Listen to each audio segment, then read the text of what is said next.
everyone, it's me again. So I am back at the mending tutorials. I have a few that I want to do for you, and we're going to move on right now to fixing a tear. So this is one of my favorite shirts, actually. I wear it a lot. I've had it for years. It's pretty simple. It's a little t-shirt. Anyways, but it tore right here. See? You can see this. This caught on something in the dryer and it just pulled away from the lace and from the other piece of trim, which you can see right here. So I'm going to try to fix it. And if you can see, this is the shoulder. So this is actually going to be like right here, like on the neck, which because of, my hair, it's going to cover it a little bit and camouflage it anyways. But even without that, it's not going to be a super noticeable repair. So, I mean, why not? If you find some thread, in this case, you want something that really kind of matches and will blend in. And that is what I have here. So, in case you did not see or did not watch the button tutorial because I didn't apply to you, I am going to go ahead and rethread.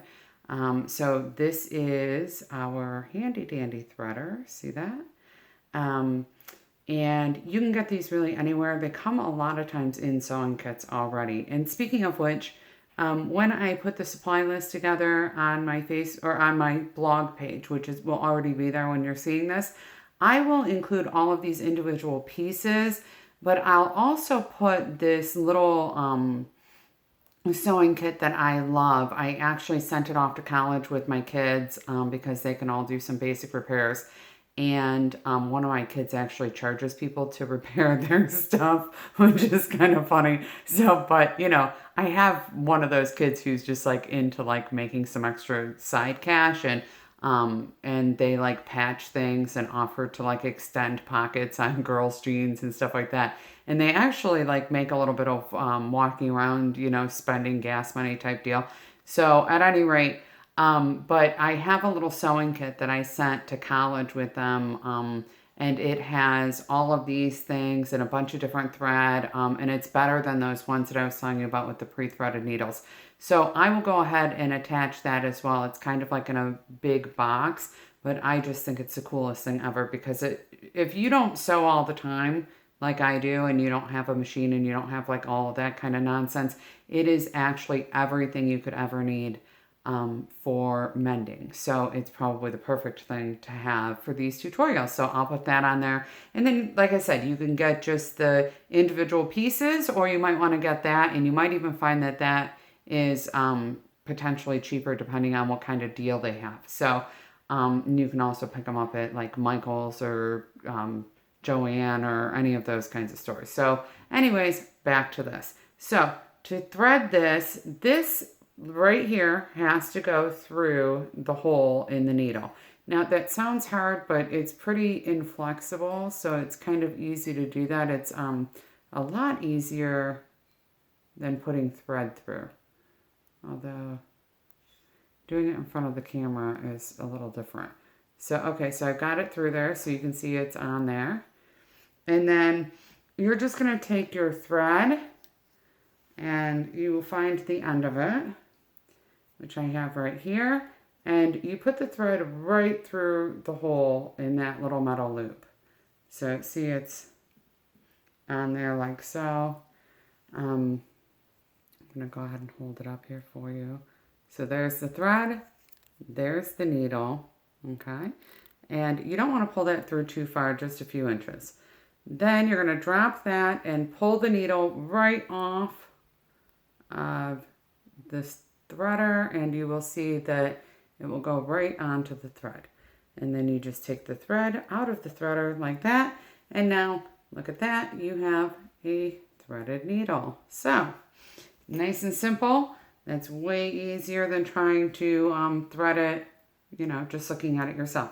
So what I like to do for a tear is just basically pull it out to about the length of my arm. And I'm going to double it again like I did with the button so I am just measuring my arm like that. Because if you double it, then you've got that reinforced thread and you don't have to keep stitching back over the same spot. Again, I'm going to do the twist over my fingers, put the needle through, and you're just kind of like tying a little, like, see, little loop tie, all right? And you'll tighten it. So I'm also going to tie this onto my garment. So I like to double dip the tying so that it doesn't come loose. And then I just cut it. So, scissors. You can use your seam ripper to cut it, or your mini scissors.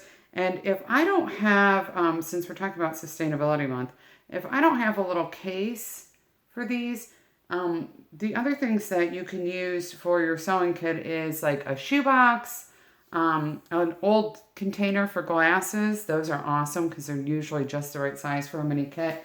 And then I have these little bags. So this is actually, I think this is an Ipsy bag because I used to subscribe to the makeup service. So, but I have all these little bags, and we're going to actually do a tutorial in a couple weeks about how to make small snack bags and how to make t-shirt bags. And when we do that, we're going to have sleeves, like t-shirt sleeves as waist, and those actually make really good little change bags and things like that for little bitty things. So that's an idea too, just so you know. So, okay, whenever you do this, you want to attach to the side that is most stable. So obviously I'm not going to attach to this. This thing is like hanging off here by a thread. So I'm going to attach to this, which is the part that's really not torn. And you want to attach on the inside. So see, this is the seam, okay? You don't want to sew on the outside because you don't want it to show any more than it has to. So I'm going to pick up just a small little stitch of fabric right there, okay? So I just put it through and back out, and I'm going to knot it here. So I'll pull it through and see how I have both ends. I'm going to hold that end because I don't want to pull it all the way through, okay? I'm going to pull it through so it is through there. And then what I'm going to do here is just go ahead and tie a little knot in it. So that way, essentially, it doesn't matter how you tie this knot. I'm going to go ahead and tilt this a little so you can see better. It doesn't really matter how you tie this knot, okay?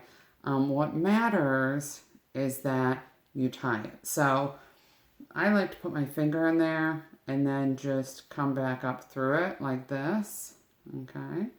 And then just, pull it nice and tight. Kind of like in movies how they used to do this for holding on a present. Like you put your finger in there and then you tie the little bow for the ribbon. So that works. That's like a way to do that.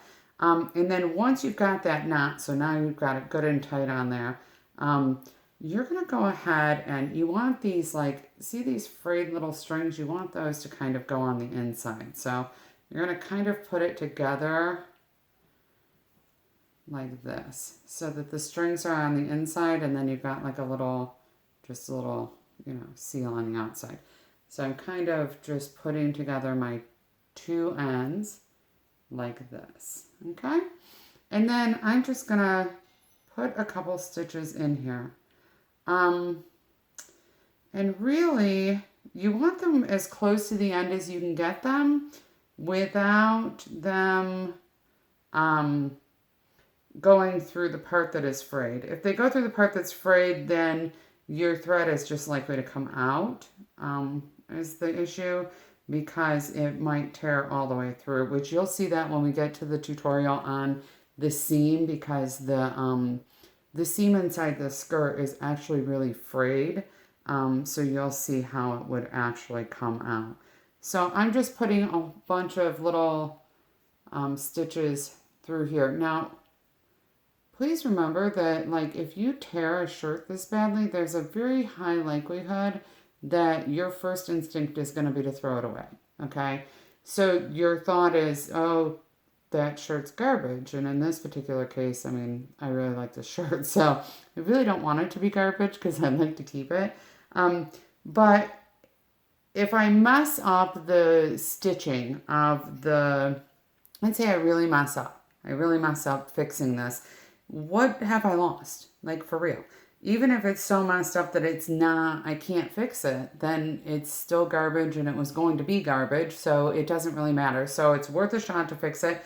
And realistically, I mean, obviously it would never be garbage because I would make something else out of it. But realistically, it's just worth a try to mend it. And the more that you sew, the more that you actually do this, the better you get at doing it. So, and the more you actually understand how to do it. So this is an actual thing. And maybe what I'll do is maybe I will have a live tutorial for people if you guys are interested in that. If you are like, I really want to know more about how to do this thing, but hey, I can barely see you do it. Maybe I'll do a live.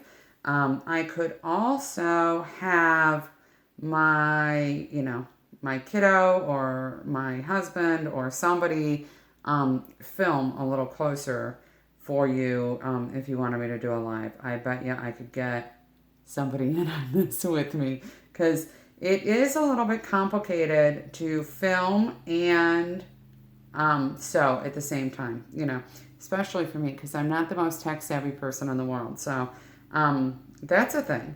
So at any rate, now that I have basically gotten this whole thing stitched down, I want to just clean up the end a little and tuck it under and stitch it in there so that it right what I'm talking about, just so you can see it, is right here. So I'm just kind of stitching this little spot underneath, so that way it doesn't stick out quite so much. I'm going to trim it too with scissors so it will get a little bit more treatment, but until I get that done, I'll kind of trim it, or I'll kind of see if I can get a couple of little stitches in there to hold it. Now, it looks like, and so there we go. We've got that stitched in place. See that? You can barely even see that I even did anything to it here. It's pretty cool, in my opinion, that it's so invisible. It's partly because the thread is a really good color. So anyways, now that I have the cloth part stitched together, I'm going to go ahead and try to stitch this hole closed a little bit, okay, and just tighten that up so that it's a little easier. I don't know if you guys are hearing that background noise, but my husband is actually making dinner while I am doing this, and which is super awesome, super awesome. So he's pretty good about that. He cooks a few times a week, and today he is actually barbecuing some shrimp, so I'm pretty excited. It's Labor Day weekend here, so we are up north, and that's what we're doing. So it's pretty nice though to have a hand in the kitchen. We eat all of our food from home. As anybody who follows my blog, you all know that we eat everything at home. My husband and I both work from home, so I do a lot of food prep, and we eat all fresh fruits and vegetables and pastured meat. So it's a lot of stuff to do, and it does help to have an extra set of hands on days that maybe I have a project to do, things like that, and this is one of those days. As I'm getting ready for Sustainable September, we have so many tutorials coming up, you guys. So I hope that you will share them, and I hope you'll keep in touch and let me know what you think about them.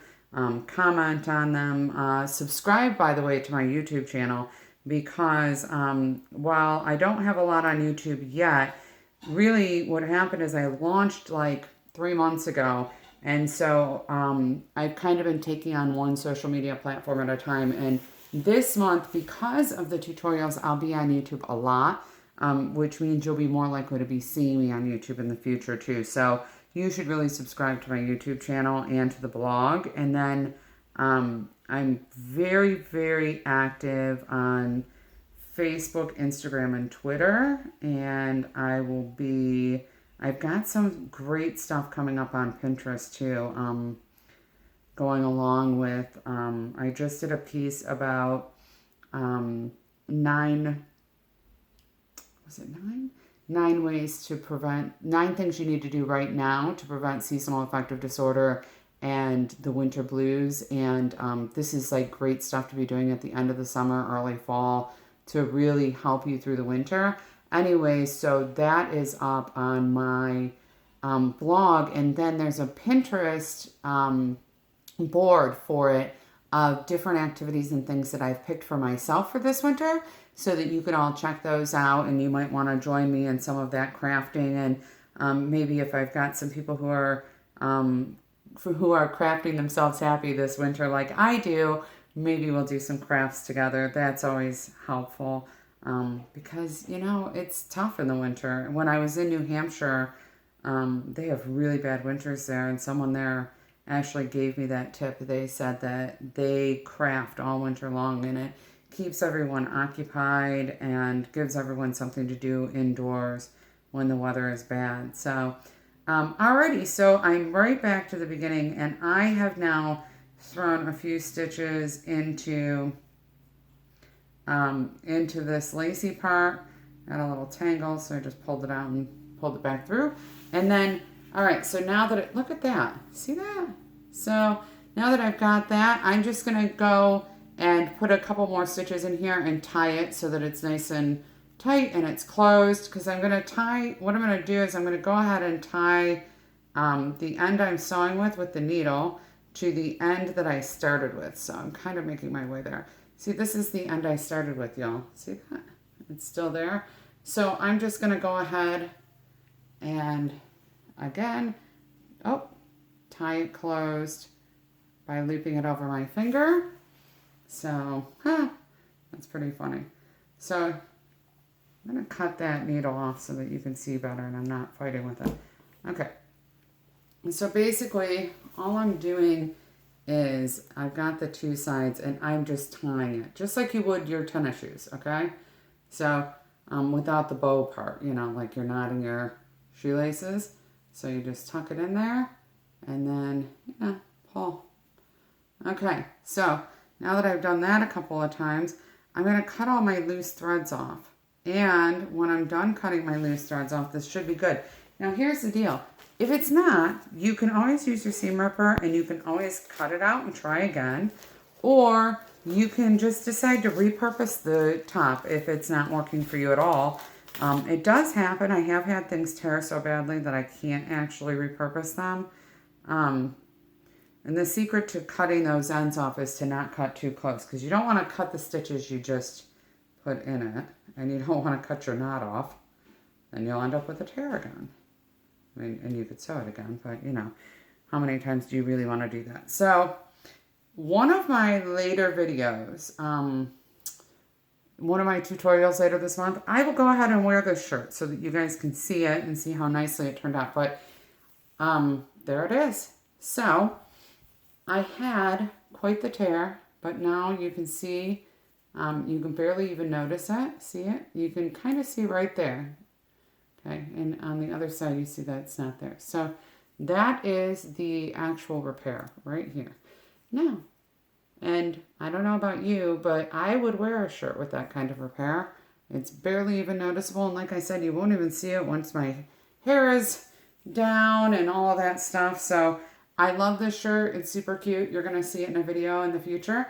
And I am all done with mending a tear. So next up, we will go ahead and mend on the seam on my super cute Michael Kors skirt that I got from thredUP. And I will see you then. Bye, everyone.